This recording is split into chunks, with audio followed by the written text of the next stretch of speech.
जय हिंद।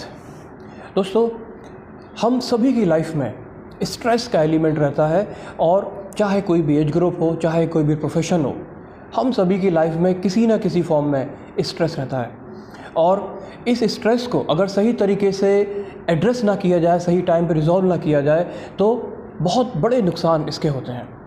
दोस्तों, आज का ये वीडियो आगे बढ़ाने से पहले मैं ये कुछ चंद फोटोग्राफ्स आपके साथ शेयर करना चाहता हूँ, इनको आप देखें।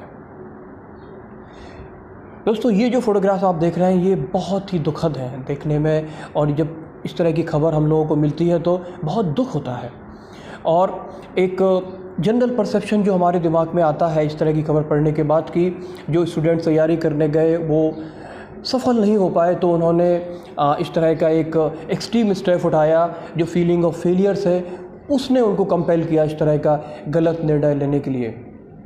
तो एक बार इनको भी देखिए जो फोटोग्राफ्स मैं आपसे शेयर कर रहा हूँ।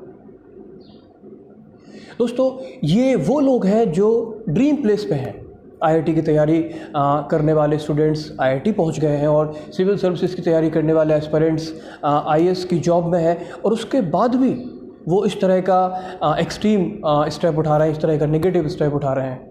तो कहीं ना कहीं दोस्तों, ये जो स्ट्रेस है इसको सही तरीके से रिजॉल्व नहीं कर पा रहे हैं। दोस्तों, अगर हम नेशनल क्राइम रिकॉर्ड ब्यूरो के फिगर्स को देखें तो ये बताता है कि हर 1 घंटे में एक स्टूडेंट सुसाइड करता है इंडिया में। लगभग 28 स्टूडेंट एक दिन में सुसाइड करते हैं। और ये एज ग्रुप जो आप देख रहे हैं वो 15 से 28 साल का है, सबसे ज़्यादा सुसाइड करने वाला ग्रुप।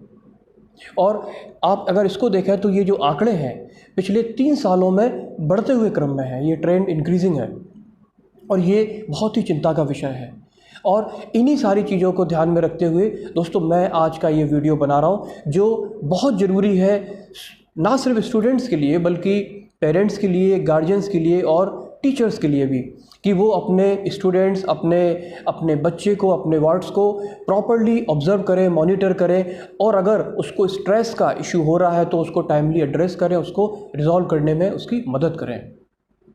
दोस्तों, आप ये जानते हैं कि हमारी सोसाइटी में कहीं ना कहीं स्ट्रेस को लेके हम लोग इग्नोरेंट रहते हैं। ना फैमिली लेवल पे डिस्कस होता है, ना स्कूल्स में, ना कॉलेजेस में, कहीं पर भी हमें इस तरह की एजुकेशन नहीं मिलती है कि अगर उनको एड्रेस करने का, रिजॉल्व करने का सही तरीका क्या है, ये हमको जनरली नहीं बताया जाता, और ये धीमे धीमे करके एक बहुत बड़ी प्रॉब्लम में कन्वर्ट हो जाता है, और इस तरह के एक्सट्रीम स्टेप्स भी लोग उठा लेते हैं।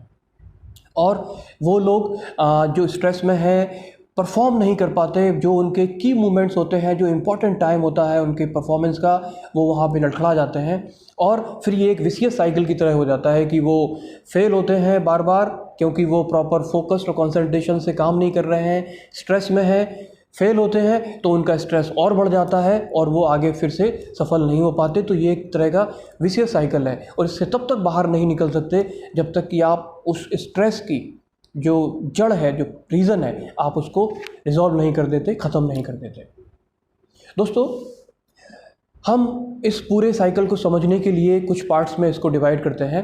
पहले तो हम सिम्टम्स को समझेंगे कि वो लक्षण क्या है, वो सिम्टम्स क्या है जिससे आपको पता चले कि आदमी स्ट्रेस में है। उसके बाद हम रीज़न्स डिस्कस करेंगे कि क्या क्या रीज़न्स होते हैं जिसकी वजह से स्ट्रेस होता है। फिर हम स्ट्रेस के टाइप डिस्कस करेंगे, किस तरह के डिफरेंट टाइप्स होते हैं, और उसके बाद हम डिस्कस करेंगे कि क्या तरीके हैं, क्या मेथड्स हैं, क्या टेक्निक्स हैं, क्या टिप्स हैं कि आप स्ट्रेस को पकड़ लें, उसको मैनेज करें, उसको रिड्यूस कर दें या उसको ख़त्म कर दें अपनी लाइफ से। दोस्तों, शुरुआत करते हैं सिम्टम से। जब आदमी स्ट्रेस में होता है तो शुरुआत होती है हेडेक से। मर्ज चिड़चिड़ा होने लगता है, बात बात पे गुस्सा आता है, नींद प्रॉपर्ली नहीं आती, डाइजेशन ख़राब हो जाता है, शरीर में दर्द रहता है, और आप लेथार्जिक फील करते हैं, आप एनर्जेटिक फील नहीं करते हैं, और किसी भी काम को करने में आपको वो जील, वो पैशन महसूस नहीं होता है, आप हमेशा थके थके से रहते हैं। ये जो सारी जो सिम्टम्स हैं, ये अगर किसी आदमी में है कॉम्बिनेशन में, या कोई भी इनमें से एक लक्षण है, तो आप मान के चलिए कि वो आदमी स्ट्रेस में है। दोस्तों, ये अगर मैं पूरे स्ट्रेस का साइकिल डिस्कस करूंगा तो ये वीडियो बहुत बड़ा हो जाएगा, और शायद बड़ा वीडियो आपको देखने में आप उतना अप्रिशिएट ना करें, तो मैं इस वीडियो को कुछ पार्ट्स में डिवाइड करूँगा। आप जुड़े रहिए हमारे साथ। अगले वीडियोज़ में हम डिस्कस करेंगे कि कितने तरह का स्ट्रेस होता है, उसको किन किन टेक्निक्स और टिप्स से उनको एड्रेस करना चाहिए, उनको रिजॉल्व करना चाहिए, और किस तरह से हम कुछ ऐसी एक्टिविटीज़ करते हैं जिससे कि आप स्ट्रेस से बाहर आ सकते हैं। ये सब हम डिस्कस करेंगे अगले वीडियोज़ में। Thank you very much for watching this video.